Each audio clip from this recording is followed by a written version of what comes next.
Now then, people, and welcome back to the Just Joe Football Show, and it's time for another Leeds United update, the latest on Leeds United. I hope you're all doing great.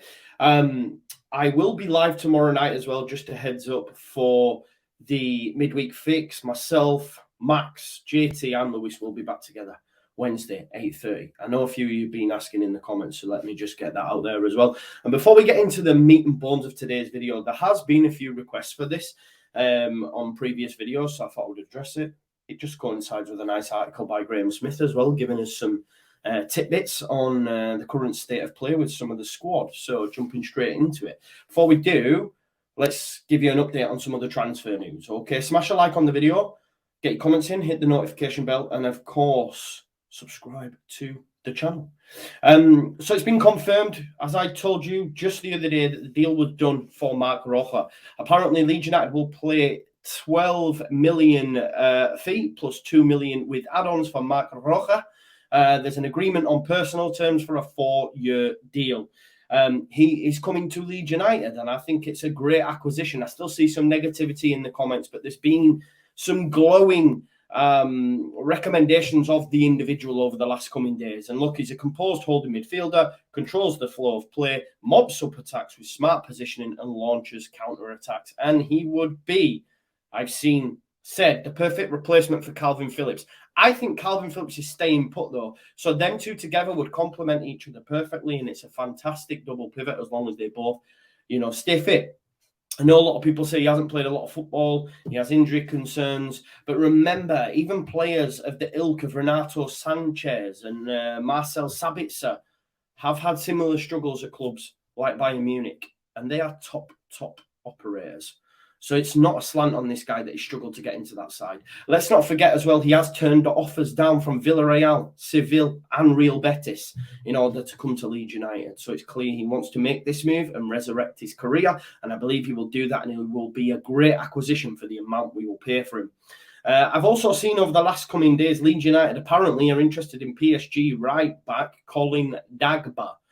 I am calling BS on that one right now. We have just bought a right back in Rasmus Christensen. Why would we then go out and get another? It's either agent stuff. I don't know. Just anyone can see Leeds United have just bought a right back. Why do we need to buy another right back? We're not doing it, okay? And I broke a story like ages ago about James Garner potentially moving to Leeds United after his successful loan spell with Nottingham Forest. This was even prior to them being promoted. You can check the video back then. But it turns out now Manchester United aren't willing to, they want to still keep him. They're not willing to move him on, and they want to return him back on loan to Nottingham Forest. And I think for all parties, that probably makes sense for James Garner himself as well, to get his first, experience of Premier League football with the club that he got promoted with. I'll also be live 9 a.m. probably a little bit earlier on Thursday morning ready for the Premier League fixtures being announced. So if you want to join me for that, put your notifications on and I'll be there. But now let's get into the meat and bones of today's video. Look, it's a case of what's next. What's next? We did this at the end of the season. What was next for Calvin and Rafinha? I'm still set on Rafinha's going to Barcelona. Calvin gives us one more year. That is my hoping and praying. Of course, I'd rather keep them both, but I think that's the way it will go. That's what my spidey senses are telling me. But what of the current crop, or those on the periphery of the squad? We have returning loanees in Helder Costa and, of course, Kiko Casilla. I've seen a lot of Leeds fans worried that we won't go out and buy an experienced keeper because of the return of Kiko Casilla. Leeds United may not buy another experienced keeper. They may keep Christopher Claesen as number 2. I think it's a dangerous tactic, but I think they may do that. But it won't be because Kiko Casilla will be number 2.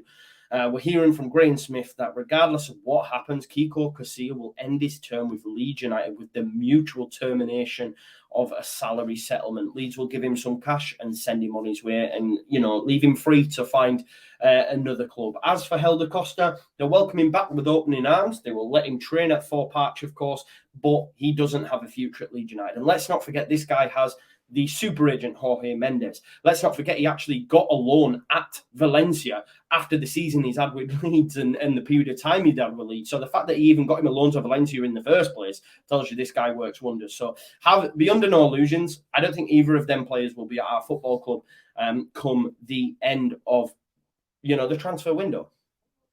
Two potential loanees or two players that will sort of like go under the radar but will rumble on to the end of the window is Ian Poveda and Leif Davis.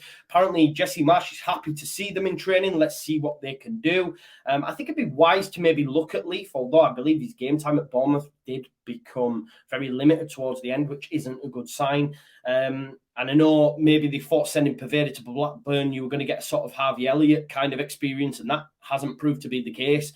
And I'm not quite sure Poveda cuts it. The fact that he's had so many clubs, Arsenal, Barca, Brentford, City, the list goes on now, Leeds United, and he's not really found a home. I'm not quite sure Poveda will make it as a Premier League footballer, but Jesse Marsch is happy to see them both. And I think it'd be wise to do that with Leaf because we're very, very short in the left full-back area or left wing-back area. I know a number of players, round pegs, square holes, but it'd be nice to have an actual specialised left-back, even if it's not of the required quality. If we don't go out and acquire one as well. But if we don't, then I think it'd be wise to maybe have Leaf in and around the squad, provided he is of sufficient quality in terms of Jesse Marsch's opinion. While we stick with full-backs as well, let's talk about Cody Drama. Of course, Leeds United have acquired brand new centre-back Rasmus Christensen, and it'll be interesting to see what happens with Cody Drama because we know in the right-back spot, when everyone's fit, we have a number of options there. We even seen Robin Koch play there. We even seen Rafinha play there under Jesse Marsch. Don't want to see that again, by the way. But Cody Drama has returned back from Cardiff, and one of the first things Leeds United have done when Aylins got injured is acquire a new right-back.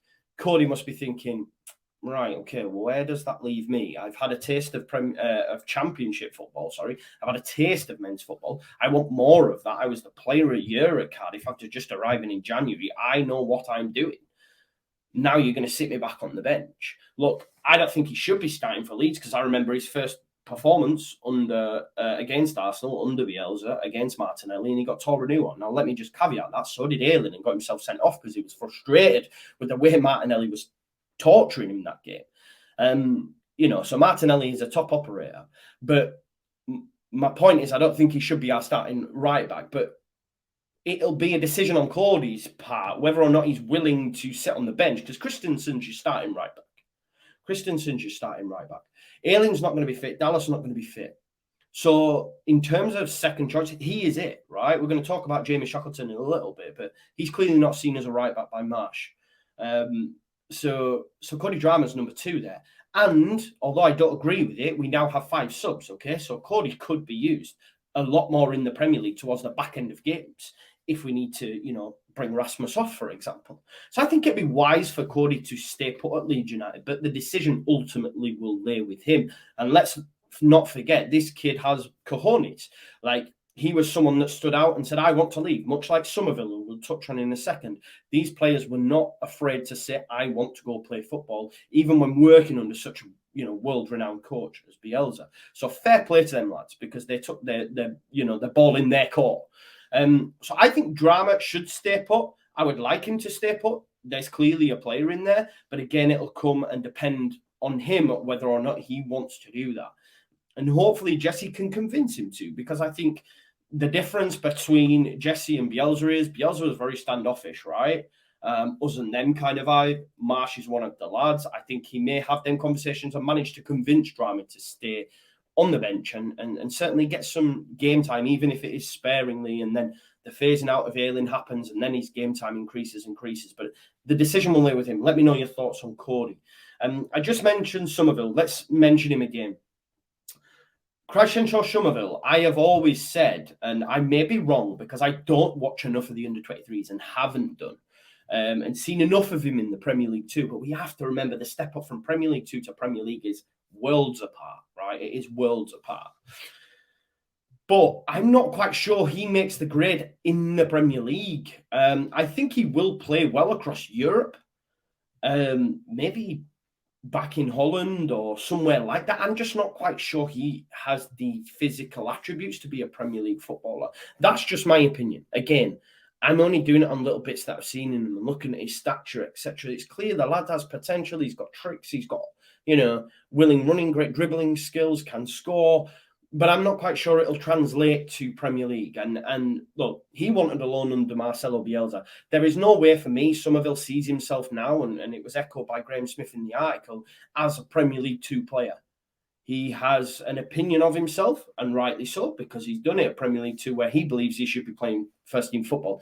He's not going to get that next season at Leeds United. Regardless of what you think of Somerville, surely you must say, yeah, I don't think he should be starting for us in the Premier League. Look, we paid 1.35 million for Somerville. And we have to remember, I spoke about it with James last week.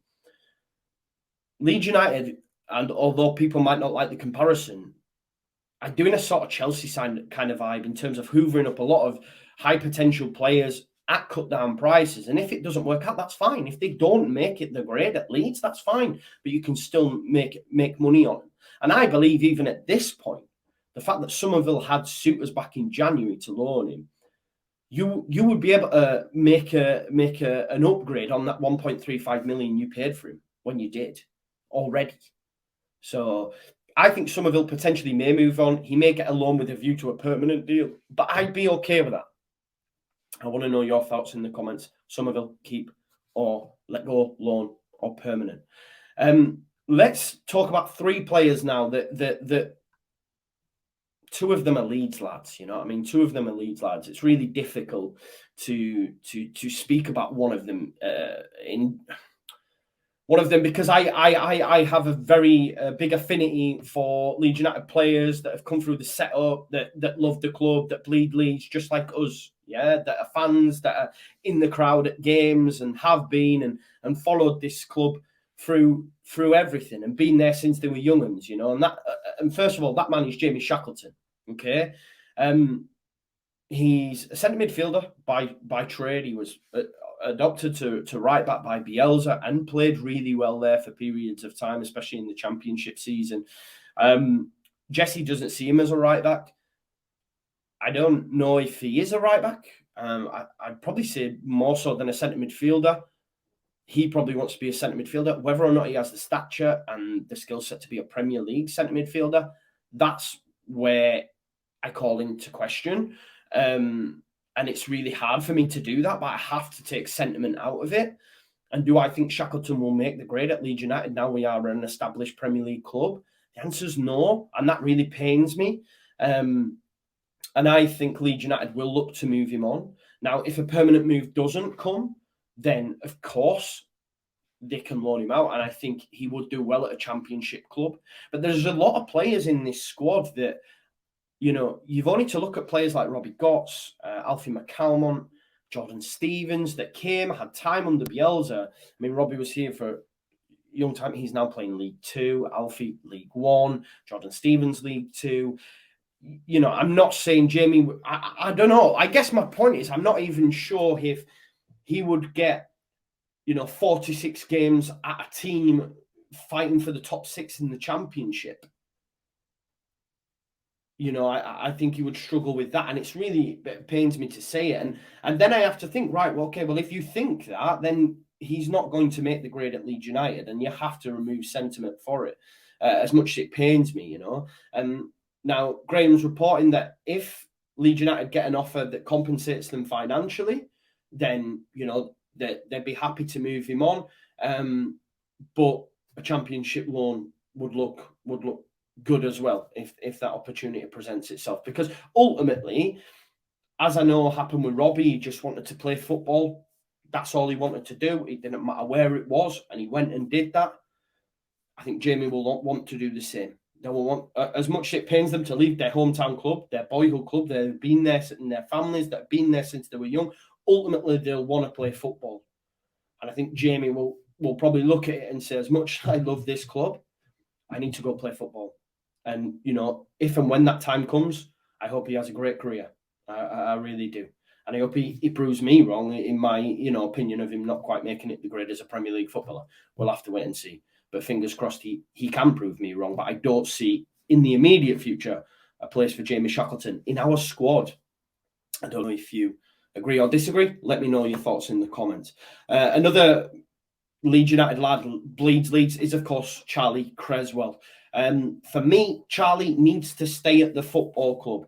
I've seen on social media a little bit earlier potential of 3 centre-backs next season with 2 wing-backs, a double pivot, a 10 in behind 2 strikers. I can't remember if it was Joe Donoghue, perhaps, or one of the reporters put it out there anyway. And I looked at that and I thought, yeah, that would make sense, right? 3 centre-backs. That gives Charlie potential for more game time, right?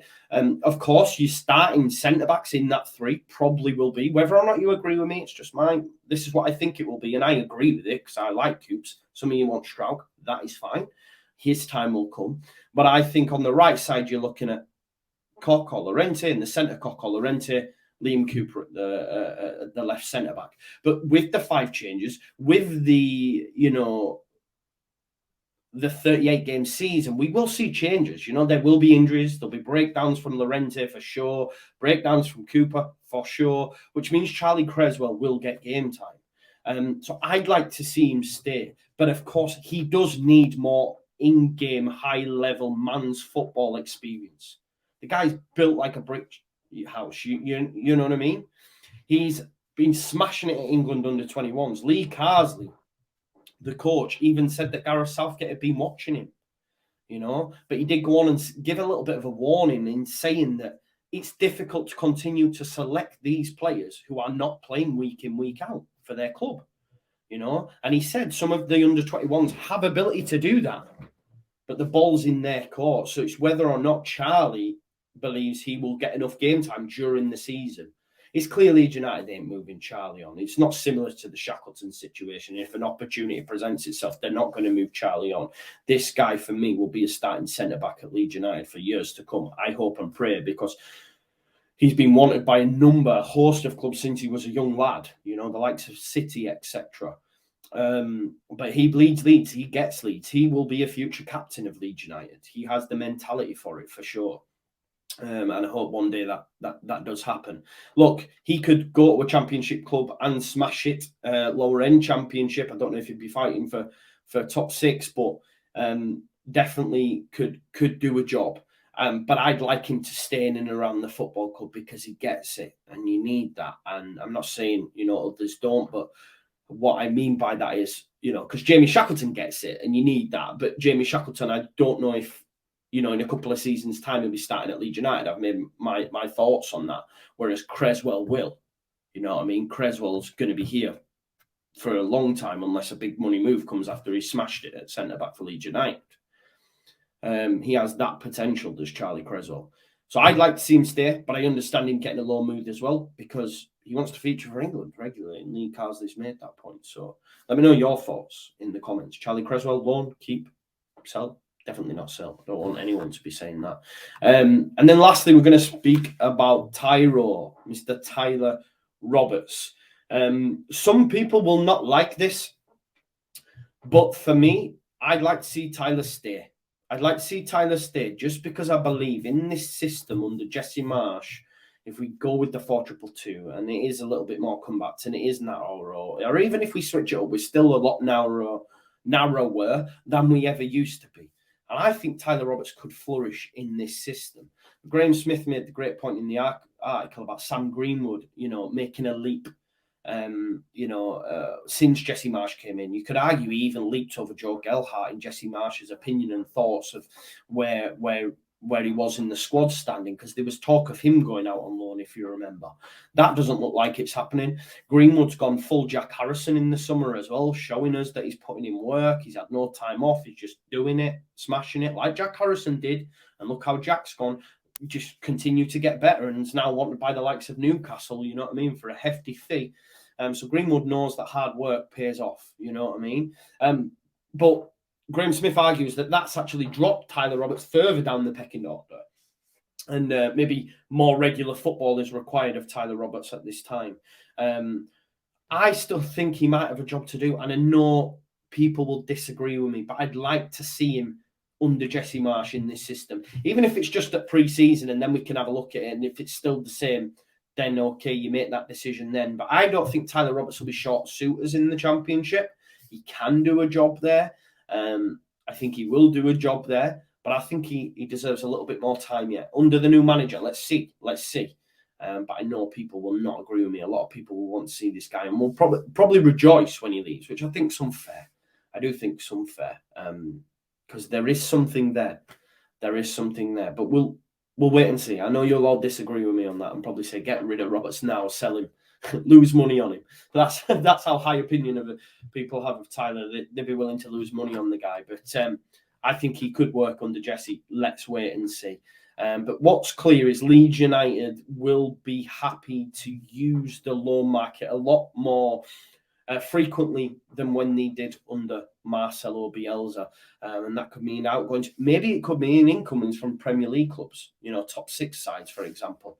Harvey Elliott, Conor Gallagher, just a number of options that you could look at, that may be willing to be sent out on loan by their parent clubs. We'll have to wait and see. Look, it's a longer video than normal, but I thought it was a juicy topic to talk about. I want to know your thoughts in the comments. Thanks as always for watching the Just Joe Football Show. I'll see you live Wednesday evening. I'll see you live Thursday morning. I might be live Tuesday evening, depending on when I get back from work and if I have time to set up, etc., for the watch along for England versus Hungary. But watch this space. And yeah, enjoy the rest of your day. Peace out. Leeds.